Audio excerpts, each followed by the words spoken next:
আসসালামু আলাইকুম সবাইকে চলে এলাম আরেকটি নতুন ভিডিও নিয়ে। আজকে আমি একটা সবজি খিচুড়ি রান্না করে দেখাবো। আর একটু গরুর মাংস ফ্রিজে আমি তুলে রেখেছিলাম, একদিন রান্নার সময় একটু বেশি হয়ে গিয়েছিলো তাই তুলে রেখেছিলাম। সেই মাংসটুকু আমি এই খিচুড়ির সাথে অ্যাড করব। তো আমি আগে আমার ছোট মিনি রাইস কুকারের মধ্যে মাংসটার মধ্যে মশলা মাখিয়ে আমি তুলে দিয়েছি। আর এই প্রথম আমার হাজব্যান্ড একটা রান্না খেয়ে বারবার প্রশংসা করেছিল, এটা এর আগে সে কখনোই করেনি। তো আমি রাতে একটু ভাতের চাল আমি ভিজিয়ে রেখেছিলাম, কারণ আমার শ্বশুরবাড়ি বিক্রমপুরে আমি দেখেছি যে ওরা বেশিরভাগ ভাতের চাল দিয়ে খিচুড়িটা রান্না করে। আর আমি পোলাও চাল দিয়ে যতই রান্না করি না কেন আমার হাজব্যান্ডের কাছে বেশি একটা পছন্দ হতো না।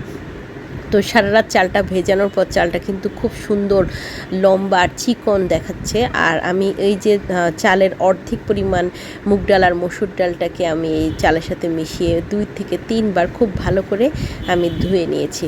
আর এদিকে আমি এখন খিচুড়ির প্রিপারেশনের জন্য রাইস কুকারের মধ্যে আমি তেল দিয়ে বেশ খানিকটা পেঁয়াজ কুচি, আদা রসুন পেস্ট, হলুদের গুঁড়ো, মরিচের গুঁড়ো, ধনে গুঁড়ো, জিরের গুঁড়ো এবং গরম মশলা দিয়ে আমি এটাকে খুব ভালো করে মশলাটাকে ভেজে নিয়েছি। আর এখানে মিক্স সবজির জন্য আমি দিয়েছিলাম পটল, আলু, বরবটি, মিষ্টি কুমড়া, পেঁপে দিয়েছিলাম। আসলে সবজি খিচুড়িতে বেশি করে সবজি দিলে কিন্তু খেতে খুব মজা লাগে। তো আমি এখানে আর একটু লবণও অ্যাড করে নিয়ে সেই মশলার সাথে খুব ভালো করে আমি ভেজে নিয়েছি।